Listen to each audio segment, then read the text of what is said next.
Hey, what's going on, guys, and welcome back to another video. I hope everyone's having a wonderful day today, and I hope everyone is doing great. So my name is Andrew Heichman, and in today's video, we'll be taking a look here at the radar view as well as the storm reports from yesterday. We actually had a total of 578 storm reports, so we'll be taking a look at those, and actually 535 of those are just wind reports alone. We actually did have 23 tornado reports as well as 20 hail reports. So I'll actually take a look at some of those here in a moment. We'll take a look at the models in terms of this upcoming winter weather we're currently expecting, as well as the upcoming weather across the nation. We'll take a look at the storm predictions as we actually are expecting some more severe weather to occur today and tomorrow. We'll take a look at the National Weather Service hazards in terms of the current hazards across the nation. And at the end of the video, we'll take a look at the photo of the day. But anyways, guys, if you are new to the channel, make sure you hit that subscribe button as well as leave a like. It'll be greatly appreciated. You guys are awesome. So for today's question of the day, I'm wanting to know, what is your weirdest dream you've ever had? Leave it down in the comments below, and I just might heart your comment. But anyways, guys, without further ado, let's go ahead and get on into the video.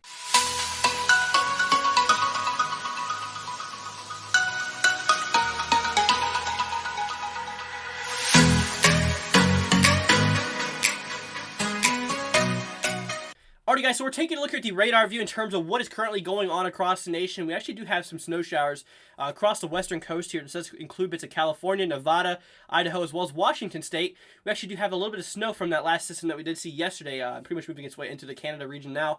But it actually is still dropping some snow across the northeastern parts of Minnesota into extreme northern parts of Wisconsin, kind of exiting the region now.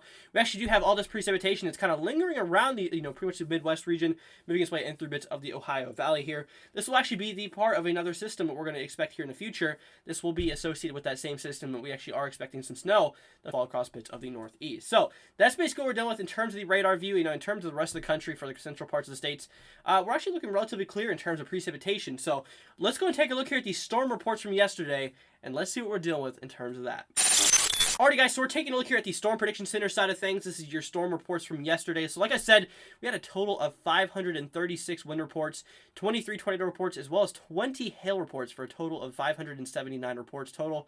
We've seen a lot of damaging winds, yesterday, with some of those instances being over 80 miles per hour.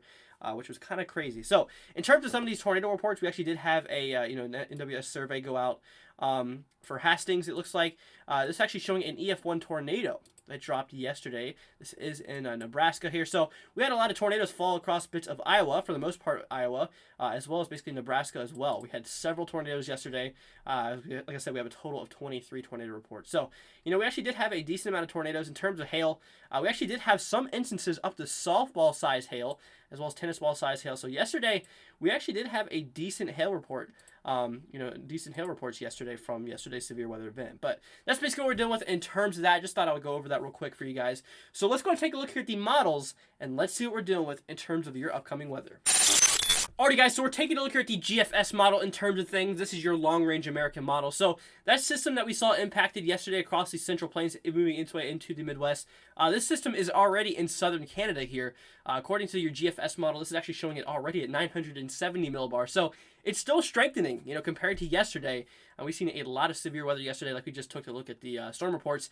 We had a lot of, storm reports from the system. So this actually did cause a lot of damage in terms of, across bits of the Midwest here. So we actually do have that rain that's kind of lingering around pretty much the bits of the Ohio Valley to the southeast, which we actually did see on the radar view. We do have that snow continuing to go off across bits of the upper parts of the Midwest, as well as those snow showers across the Rockies here on the western coast. So further down the line, all this precipitation will kind of stall its way out across bits of the Ohio Valley. We'll probably have some high pressure built in according to this model across the northern parts of the Ohio Valley. However, this is going to change relatively quickly as all this moisture starts to move its way to the northeast. We'll actually get a new area of low pressure developing across bits of the Midwest. This will track its way to the northeast, potentially allowing for some snow to fall across bits of the northeast. We'll actually take a look here at the accumulations in terms of things in a second. Then we'll actually have more high pressure building across bits of the mid-Atlantic and through the Ohio Valley, leading to some pretty nice conditions. So we will actually probably have some snow, affect across bits of the upper northwest here, according to this model, as another shot of moisture will move its way in through the country, potentially allowing for some, upper level accumulation to occur. But that's basically what we're dealing with in terms of this. So let's go and take a look here at the Ecmwf model. This is your European model, and let's see what we're dealing with in terms of that. Alright, guys, so we're taking a look here at the Ecmwf model in terms of things. We're kind of looking here, basically where we're looking at the Gfs model. So we do have all that moisture and kind of lingering its way around across bits of the Ohio Valley. This will eventually track its way to the northeast, allowing for that snow to fall across bits of the northeast. So we actually do have a lot of agreement in terms of what the Ecmwf model is saying, as well as your Gfs model. And then we'll actually have that high pressure kind of building across bits of the Ohio Valley here into bits of the Mid-Atlantic, leading to those nice conditions for the most part. And this model is also showing the potential we could see some more snow falling across the upper northwest for places such as Montana, but bits of Idaho, moving in through bits of Washington State for those upper elevations here, as another shot of moisture will move its way in through the northwest. So that's basically what we're dealing with in terms of that. So let's go ahead and go back to the GFS model and let's see what we're dealing with in terms of your snowfall accumulations for the Northeast. Alright guys, so we're taking a look here back at the GFS model in terms of things. Now we're taking a look here at your 10-to-1 ratio in terms of the snow accumulation. So as we do get this storm that moves across bits of the Northeast, this model in particular is showing that we could potentially see maybe up to 7 inches, maybe 7 is locally higher amounts possible, across the northeastern parts here of New York State, moving in through Vermont and New Hampshire, as well as western parts of Maine, kind of with your heaviest accumulation here. So, we'll probably see the most of the snowfall pretty much just in New York State, moving through Massachusetts, Vermont, as well as New Hampshire here, moving in through bits of Maine as well. So that's pretty much where we're going to see the heaviest in terms of snow. So let's go and take a look here at the Ecmwf, and let's see what we're dealing with in terms of your similarities and differences between these snow accumulation. Alright guys, so we're taking a look here at the Ecmwf model in terms of things. So as the snow does fall across bits of the Northeast, kind of the same story. A lot of the heavy accumulation for bits of Vermont as well as New Hampshire, and through a little bit of western parts of Maine, and for the upper state of New York State. So, honestly, there is some similarities between this. This is kind of where we're expecting to see the heaviest in terms of accumulation across central and southern parts of New Hampshire and Vermont, as well as pretty much the northern state of New York State.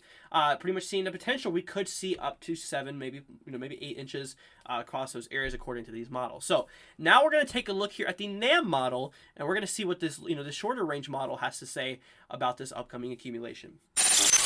Alright guys, so now we're taking a look here at the Namm model. This is a higher resolution but a shorter range model in terms of things. So we actually do have this snow that starts falling across bits of the Northeast. There is kind of a similarity between this, as well as there actually is some differences as well. So the kind of the impact area of where we might actually see our heaviest snow is still the same, showing across bits of Vermont and New Hampshire, as well as northern parts of New York State here. However, it is a lot more isolated in terms of things. A lot more patchy snow, reaching up to those accumulations, kind of unlike what the Ecmwf as well as the Gfs model says. So we're going to take a look here at one more model. This is your Nws Blend of Models. This basically takes a whole bunch of models and blends them together for the best output. So let's go and take a look at that, and let's see what we're dealing with in terms of your snowfall for the Northeast. Alright guys, so we're taking a look here at the National Weather Service blend of models in terms of things. So further down the line, as we do get this snow that falls, the same story as what the majority of these models are saying. The heaviest snowfall is expected to occur across the northeastern parts of New York State, through Vermont, through New Hampshire, as well as western parts of Maine here, with the potential we could see maybe 6+ inches across that region, with locally higher amounts possible. So that's pretty much what we're expecting in terms of things. We actually might see maybe an inch or so falling across bits of the upper elevations here, West Virginia, moving in through bits of Pennsylvania as well. But this snow line is kind of near the border of the Pennsylvania as well as New York State. Moves through bits of Massachusetts, maybe 3+ inches across the northern parts of Massachusetts, kind of building into those higher amounts, maybe 6+ inches across bits of Vermont, New Hampshire, western parts of Maine, and northern parts of New York State. So that's basically what we're dealing with in terms of the accumulation side of things. So let's go and take a look here at the Storm Prediction Center, and let's see what we're dealing with in terms of your upcoming thunderstorm forecast. Alright guys, so we're taking a look here at the Day 1 Convective Outlook. This is your thunderstorm forecast for today. So we do have that marginal risk for severe weather across the northeastern parts of Texas, southeastern parts of Oklahoma, moving through bits of Arkansas, extreme northwestern parts of Louisiana, extreme northwestern parts of Mississippi as well.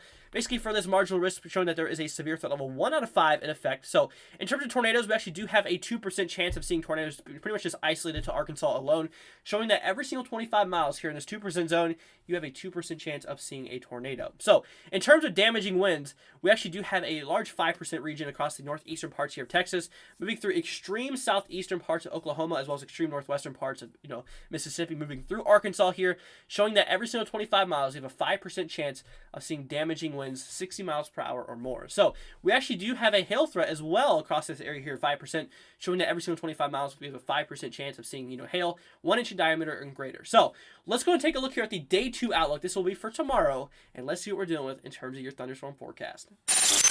Alrighty guys, so we actually do have another marginal risk in effect across the northeastern parts of Texas as well as southeastern parts of Oklahoma. So In terms of tornadoes, we do not expect any tornadoes to occur for tomorrow. However, in terms of damaging winds, we actually do have that 5% region across this area here, the marginal risk, showing that every single 25 miles, you have a 5% chance of seeing damaging winds 60 miles per hour or more. So in terms of hail, we actually do have a 5% chance as well, kind of for that same area here, basically showing that every single 25 miles, you have a 5% chance of seeing hail 1 inch in diameter or greater. So let's go and take a look here at the National Weather Service hazards, and let's see what we're dealing with in terms of those hazards across the nation.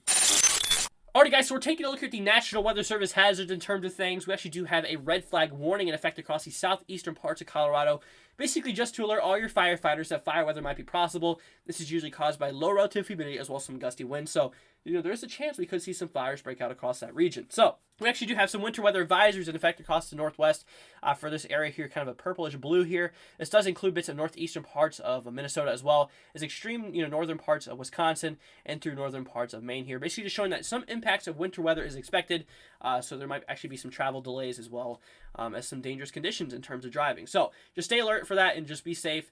Drive slow if you have to. So in terms of winter weather, we actually do have a winter storm warning in effect for the upper elevations here of California, as well as the northern parts here of Minnesota, as we actually are seeing that snow continue to fall across those regions here, which actually might allow for some significant impacts in terms of travel.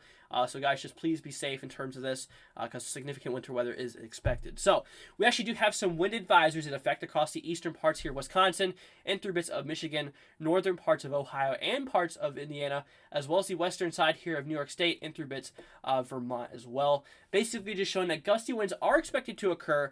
And like I said, for the same thing for the wind, high wind warnings, as we actually do have some across bits of the upper state of Michigan.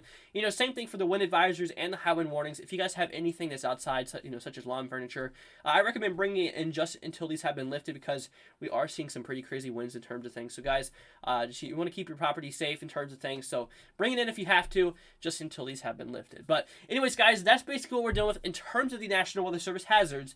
So let's go and take a look here at the picture of the day, and let's see what we're dealing with in terms of that. Alright guys, so we're taking a look at the photo of the day. This one goes to my man Andre for taking this beautiful shot of a nice distance thunderstorm here. You can actually see the anvil cloud as well, basically touching the top of the troposphere. So congratulations on being selected again for today's video. Now if you guys would like the potential to be in one of our future videos, I'll leave our Discord down in the description below. You guys can join it, as well as post your photo there for the potential of being in one of our future videos. But anyways guys, that's going to wrap it up for today's video. If you guys did enjoy it, make sure you leave a thumbs up and don't forget to subscribe. You guys are honestly amazing, and I appreciate all y'all's support. But anyways guys, I will catch you all in the next video.